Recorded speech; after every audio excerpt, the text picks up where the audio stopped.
Pemirsa Metro TV Lampung, selama 30 menit ke depan saya Herdiani Oktavia akan menemani Anda untuk mengupas tajuk dan juga berita apa saja yang sedang publish dan hits di 4 platform media Lampung Post Group kali ini.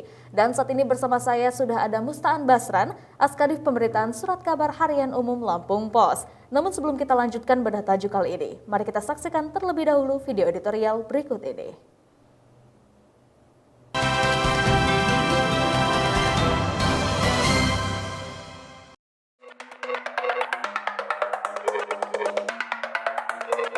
Cegah COVID dari posko desa. Kurva paparan kasus COVID-19 semakin hari tidak kunjung turun. Satgas Penanganan COVID-19 mencari strategi baru dalam menekannya. Salah satunya usulan tentang pembuatan kembali posko COVID-19 di tingkat desa hingga RT RW. Kebijakan ini tentu harus didukung karena paparan virus corona ini tidak hanya terpusat di kota atau tempat tertentu, tapi di pelosok desa. Selain itu, biasanya informasi dari pemerintah tentang ajakan untuk menerapkan gaya hidup sehat dan protokol kesehatan di desa tidak langsung sampai ke masyarakat. Untuk itu, dengan adanya Satgas Desa ini, informasi tersampaikan langsung ke masyarakat melalui pamong setempat. Bahkan, Kementerian Kesehatan pun mendukung dengan adanya posko COVID-19 di desa ini dan bahkan tengah menyiapkan petunjuk teknis final terkait dengan penyelenggaraan pos komando COVID-19 di tingkat kecamatan hingga RT RW. Kementerian Kesehatan mengungkapkan dalam pos komando COVID-19 tersebut nantinya pelaksanaan 3T atau testing, tracing, dan treatment akan digalakkan. Diharapkan pos komando COVID-19 skala mikro ini dapat efektif memutus rantai penyebaran COVID-19. Terlebih lagi, pada pertengahan Februari mendatang akan ada libur panjang yang biasanya dimanfaatkan masyarakat untuk berkumpul dan bahkan ada yang pulang kampung.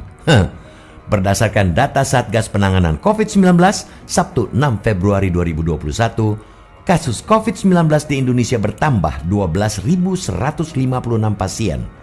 Penambahan yang cukup tinggi ini harus menjadi perhatian kita, termasuk bagi pemerintah daerah. Adanya posko COVID tingkat desa ini bisa menjadi salah satu solusi untuk menekan penyebaran virus corona. Pemerintah daerah setempat bisa saling berkoordinasi dengan kecamatan dan aparat desa dalam pendirian posko COVID ini.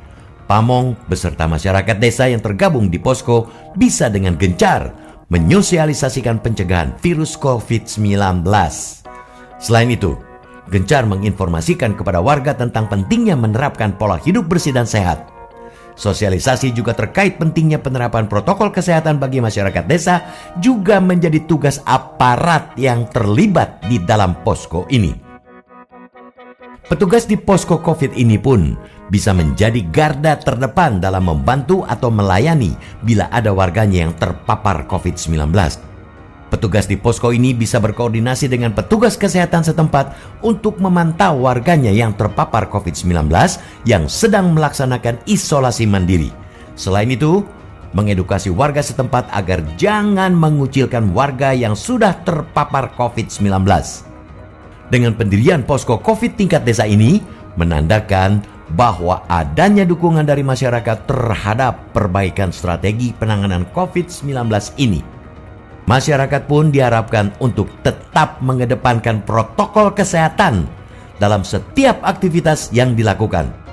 Jika tidak terlalu penting, lebih baik di rumah saja. Namun, bila terpaksa harus keluar rumah, tetap menjalankan protokol kesehatan.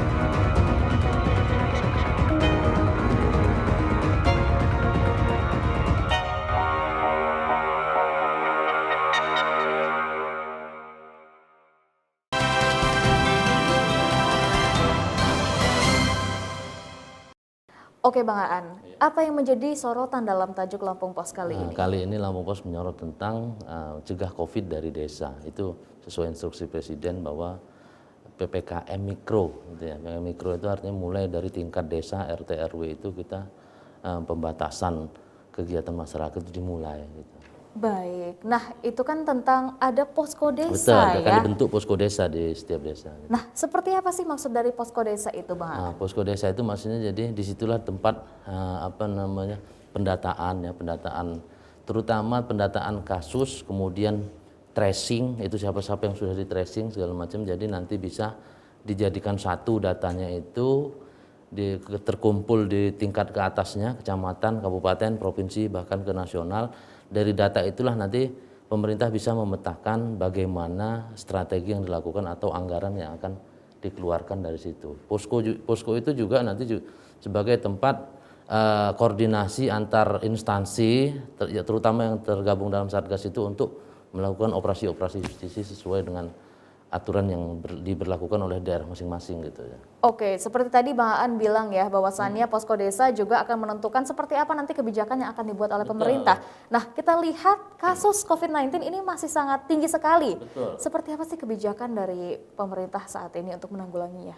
Nah, untuk saat ini memang sudah dilakukan PPKM ya. PPKM itu sudah digencar dilakukan dalam 2 pekan ini gitu. Jadi ada pembatasan kegiatan masyarakat mulai dari hajatan ditiadakan gitu ya, pesta resepsi ditiadakan. Yang diperbolehkan itu hanya akad nikah, itu pun dihadiri oleh 20 orang untuk keluarga inti saja gitu kan ya. Tapi ya itu masyarakat masih saja ingin ya apa ya, mungkin kebiasaan atau tradisi, jadi mungkin mereka tidak enak untuk tidak melibatkan keluarga lainnya atau kerabat bahkan sahabat kan gitu ya. Tapi ya namanya aturan itu tetap harus dijalankan. Akhirnya di beberapa tempat akhirnya dibubarkan gitu ya. Kemudian tempat-tempat usaha juga dibatasi operasinya jam 7 sama jam 10, jam 7 untuk toko-toko modern, jam 10 itu untuk toko-toko bahkan warung di pinggir jalan tutup. Nah, dari itu ternyata dari evaluasi itu peningkatan lonjakan Covid ini tidak juga ada penurunan gitu ya.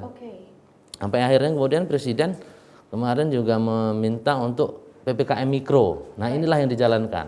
Tapi memang ini masih menunggu pedoman teknis dari Menkes untuk bagaimana sebenarnya PPKM Mikro dan posko desa itu. Tapi ada masukan dari Wakil Ketua MPR Bu Lestari Murijat bahwa dibuatlah dari posko desa sampai RT dan RW untuk memberikan data untuk menyusun strategi penanggulangan selanjutnya. Oke, Bang Aan tahan dulu penjelasannya. Oke. Dan untuk Anda pemirsa Metro TV Lampung, tetaplah bersama kami.